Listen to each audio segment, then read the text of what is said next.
Chicken masala ഉണ്ടാക്കാനായിട്ട് വേണ്ട ഒരു റെഡ് കറി പേസ്റ്റ് എങ്ങനെയാണ് തയ്യാറാക്കുന്നതെന്ന് നോക്കാം. അതിനായിട്ട് ഒരു ചെറിയ കഷ്ണം ഇഞ്ചി, 2 അല്ലി വെളുത്തുള്ളി, ഒരു പച്ചമുളക്, 4 അല്ലി ചെറിയ ഉള്ളി, 1/2 ടീസ്പൂൺ മഞ്ഞൾപ്പൊടി, 1/2 ടേബിൾ സ്പൂൺ കശ്മീരി മുളക് പൊടി,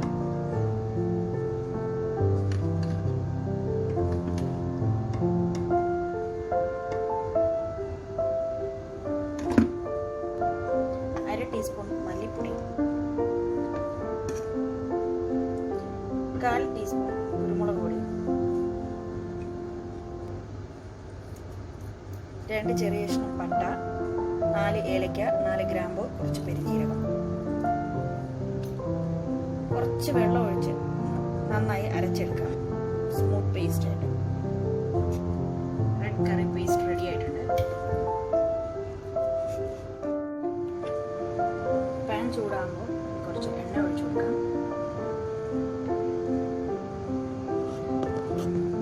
എണ്ണ ചൂടാകുമ്പോൾ 2 അല്ലി വെളുത്തുള്ളിയും ഒരു ചെറിയ കഷ്ണം ഇഞ്ചി ചെറുതായി അരിഞ്ഞ് ചേർത്ത് വഴറ്റാം.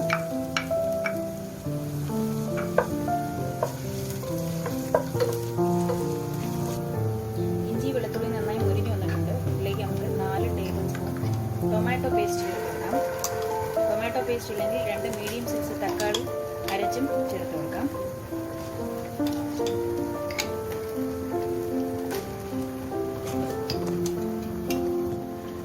എണ്ണ തെളിയും വരെ ഒന്ന് വഴറ്റി കൊടുക്കുക. എണ്ണയൊക്കെ തെളിഞ്ഞു വന്നിട്ടുണ്ട്. ഇതിലേക്ക് 2 ടീസ്പൂൺ കറി പേസ്റ്റ് ചേർത്ത് കൊടുക്കാം.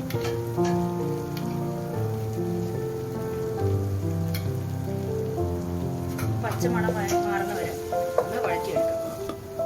മസാലയൊക്കെ നന്നായി മുരിഞ്ഞു വന്നിട്ടുണ്ട്. നമുക്കിതിലേക്ക് 2 കപ്പ് കട്ടിയുള്ള തേങ്ങാപ്പാൽ ചേർത്ത് കൊടുക്കാം. നന്നായി ഒന്ന് ഇളക്കി കൊടുക്കാം.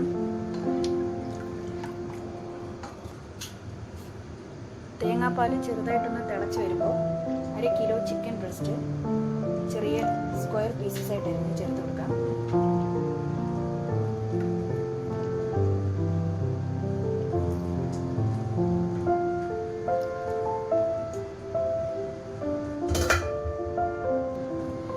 ഇതിലേക്ക് ഒരു വലിയ സവാള, 2 ചെറിയ ക്യാരറ്റ്, ഒരു മീഡിയം സൈസ് ക്യാപ്സിക്കം സ്ക്വയർ ആയിട്ട് അരിഞ്ഞതും കൂടെ ചേർത്ത് കൊടുത്ത് നന്നായിട്ട് യോജിപ്പിച്ചെടുക്കാം.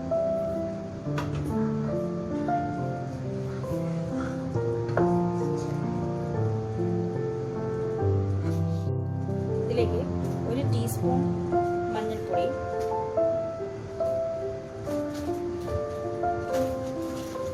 1 ടേബിൾ സ്പൂൺ കറി പൗഡർ, നമുക്ക് കടയിൽ നിന്ന് വാങ്ങിക്കാൻ കിട്ടുന്നതാണ്, 1 ടേബിൾ സ്പൂൺ ഗരം മസാല,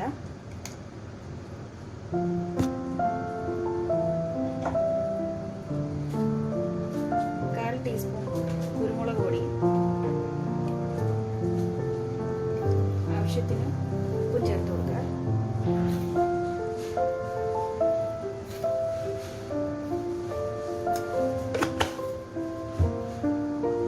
ശേഷം നന്നായി ഇളക്കി യോജിപ്പിക്കുക.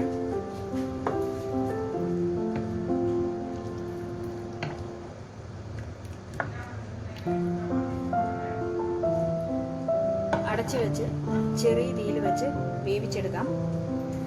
ഒരു 20-25 മിനിറ്റ് വരെ നമുക്കിങ്ങനെ വേവിച്ചെടുക്കാം.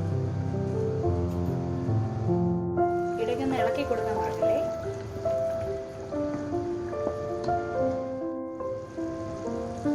ചിക്കനും വെജിറ്റബിൾസും ഒക്കെ നന്നായി വെന്ത് വന്നിട്ടുണ്ട്.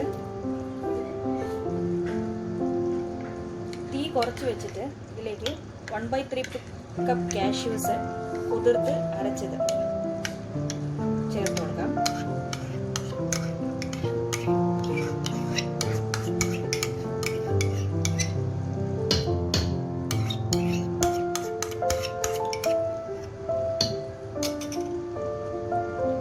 ⅓ കപ്പ് യോഗർട്ട് ചേർത്ത് കൊടുക്കാം. 50 ഗ്രാം മെൽറ്റഡ് ബട്ടർ ചേർത്ത് കൊടുക്കാം. എല്ലാം കൂടെ നന്നായി ഇളക്കി യോജിപ്പിച്ച് കൊടുക്കാം.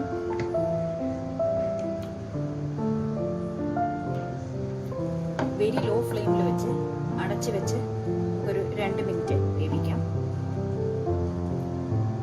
ബട്ടർ ചിക്കൻ മസാല റെഡി ആയിട്ടുണ്ട്. ഇതിൽ നമുക്ക് സ്പ്രിംഗ് ഒണിയൻസ് വെച്ച് ഗാർണിഷ് ചെയ്യാം.